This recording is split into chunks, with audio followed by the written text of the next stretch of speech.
কি তো তুমি একটা চাকরি বাকরি লো, এভাবে আর কয়দিন বৈশা বৈশা খাইবা? আমাদের সংসার এমনিতে চলতেছে।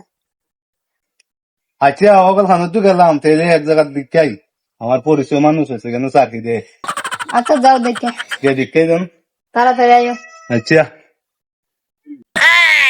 আসসালামু আলাইকুম। ওয়ালাইকুম আসসালাম। কি চাই? আমি একটু ইসব স্যারের বা বাসা যাইতাম। ইসব স্যারের বাসা তো কার? হ্যাঁ। ইসব স্যার তো আমি নিজেই। আপনার কি চান আমার কাছে? ও সে তো ভালো হয়েছে, আমি বাইরে লেছি রাস্তার মধ্যে আমার একটা চাকরি লাগি। চাকরি তো এই মাসে নাই, তবে পোষা লোকের কোনো চাকরি নাই, মেয়ে লোক আছে নি?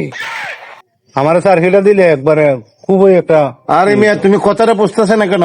হ্যাঁ এই মাসে পোষা লোকের কোনো চাকরি নাই। হ্যাঁ মেয়েটি আসেনি? আমার ওয়াইফ আছে। দেখতে শুনতে কিরকম? ভালোই বডি সডি ভালো তো? বলেছিলি ভালোই তে তোমার বউ চাকরি করতে পারবো না?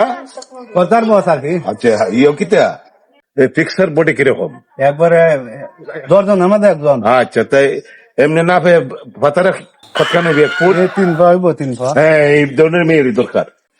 আসলাম চাকরি লাগি, আমার চাকরি দিব বলো তো, আমার বউয়ের বডি চডি না pay body young body woody ঠিক আছে এই কি বলতেছ?